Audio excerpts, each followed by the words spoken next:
सुप्रभात। मैं हूं जगेंद्र राणा। आज की हमारी आध्यात्मिक चर्चा का विषय है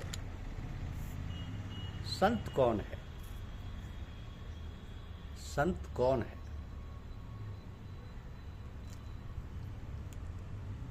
देखिए, संत वो है जिसको संसार में कोई राग नहीं रहा, जिसको संसार से कुछ पाने की आशा नहीं रही, जीवन में कोई कमी नहीं खटक रही, अर्थात अब कुछ चाहिए ही नहीं। पवित्र निष्काम कर्मों का ध्यान, उपासना, भजन का एक विलक्षण सुख है, विलक्षण आनंद है। किंतु जीव ब्रह्म के ऐक्य बोध का अनुभव अद्वितीय होता है,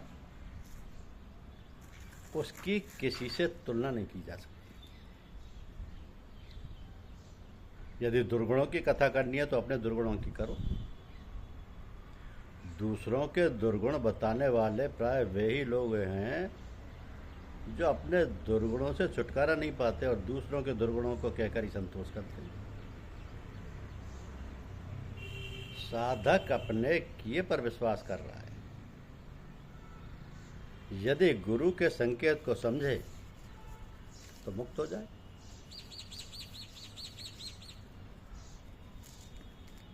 हजरत मिर्जा मजहर जान जाना साहब एक संत हुए। हजरत मिर्जा जान सम्राट औरंगजेब के शासन में एक पदाधिकारी थे। संसार से तीव्र वैराग्य के कारण आप अपनी नौकरी से त्यागपत्र देकर अपने घर आगरा वापस आ रहे थे कि मालवा प्रांत के किनारे काला बाग नामक स्थान पर आपकी धर्मपत्नी ने 11 रमजान 1111 हिजरी शुक्रवार के शुभ दिन एक शिशु को जन्म दिया। बेटा बाप की जान हुआ करता है, अतः औरंगजेब ने शिशु का नाम जान जाना रखा, जो आगे चलकर जान जाना हो गया। उन्होंने नाम रखा जान, जो आगे चलकर जान जाना हो गया।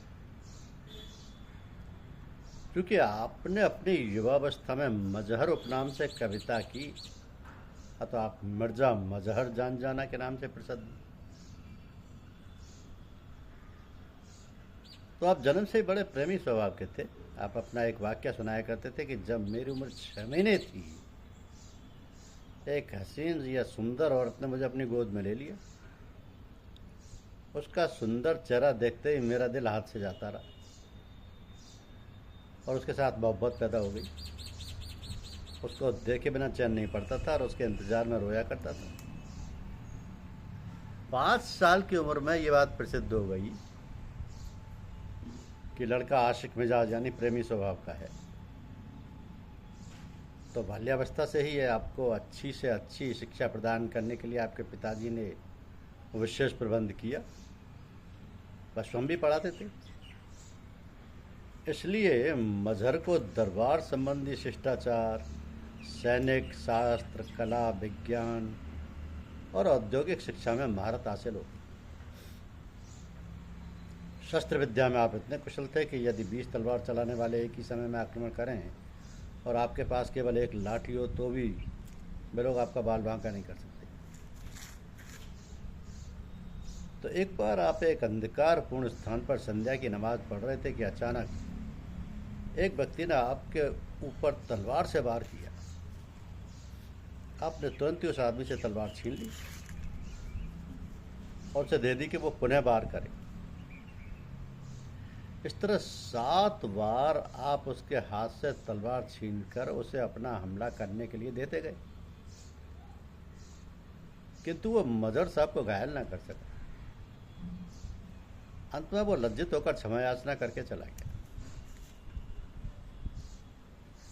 जब मजहर 16 वर्ष के थे तभी आपके पूज्य पिताजी का स्वर्गवास हो गया। तो आपके हितैषियों ने शाही दरबार में आपके लिए मौरूसी मनसब हेतु 2 वर्ष कोशिश की, तो एक रोज़ आप फर्रुखसियर बादशाह से मिलने के लिए गए, किंतु उस दिन बादशाह की तबीयत कुछ नासाज थी, अतः वो दरबार में नहीं आया और आपसे भेंट ना हो सकी। उसी रात को आपने ख्वाब में देखा कि एक बुजुर्ग ने मजार से निकलकर अपनी टोपी आपके सिर पर रखी। शायद वो बुजुर्ग हजरत ख्वाजा कुतुबुद्दीन बख्तियार काकी रहमतुल्लाह थे। इस स्वप्न को देखने से शाही दरबार की कामना आपके दिल से खत्म हो गई और सतगुरुजनों से मिलने का शौक दिल में पैदा हो गया। तो जहाँ कहीं किसी समर्थ संत के बारे में सुनते, उनके दर्शन के लिए हाजिर हो जाते।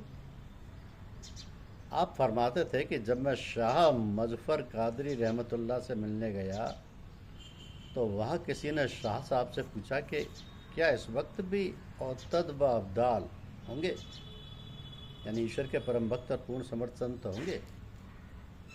उन्होंने फरमाया कि कोई जमाना संतों और महात्माओं से खाली नहीं रहता। जिसको ईश्वर भक्त पूर्ण समर्थ संत देखना हो, मेरी तरफ इशारा करके कहा कि इस जवान को देखे।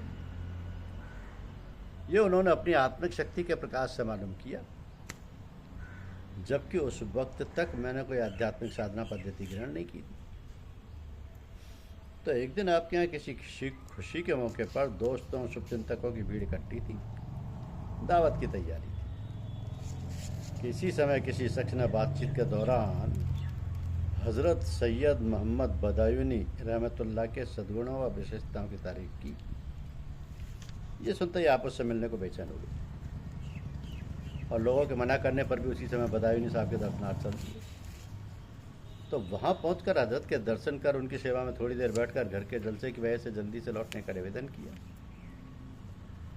वैसे जब भी कोई शख्स हजरत सैयद रहमतुल्लाह की सेवा में उपस्थित होता तो पहले उसकी लगन, पात्रता व क्षमता का पता करते, फिर इस्तिखारा के जरिए निश्चय करते कि उसे आध्यात्म विद्या की शिक्षा देना उचित है या नहीं।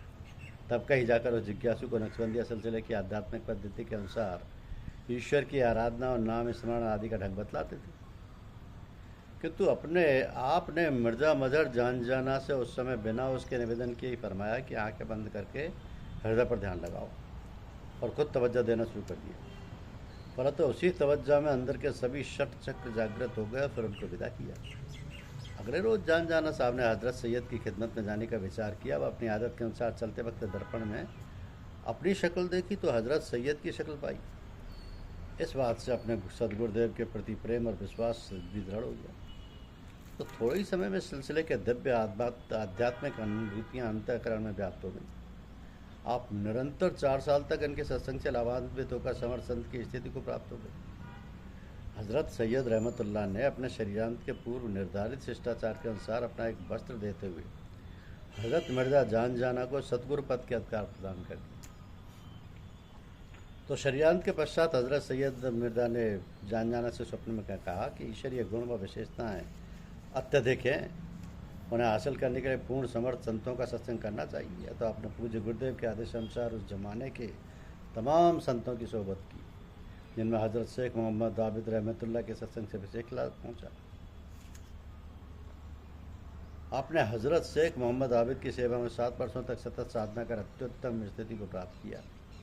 उनके शरीर छोड़ने पर हजरत मिर्ज़ा जान जाना ने नक्शबंदिया सिलसिले के प्रचार प्रसार का कार्य अपने हाथ में ले लिया और उन्नति की चरम सीमा पर पहुंचा दिया। मुहर्रम की 7 तारीख को एक रोहेला सरदार जो सिया था उनसे भेंट करने आया। अपने मकान के छज्जे पर विराजमान थे।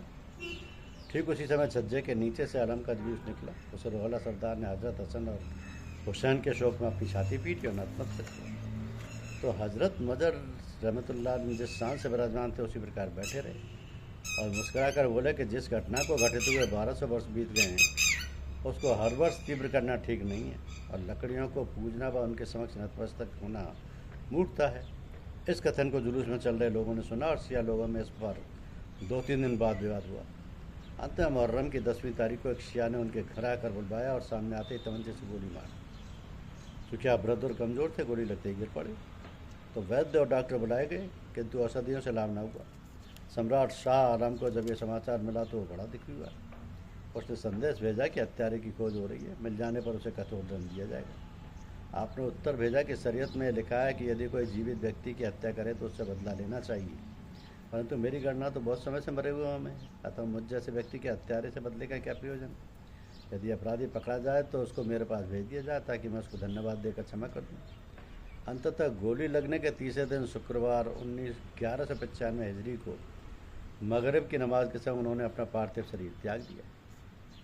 इस प्रकार शिया सुन्नी मतभेद और शत्रुता के परिणाम स्वरूप हजरत मिर्जा मजहर जान जाना रहमतुल्लाह की जीवन लीला समाप्त हुई। धन्यवाद।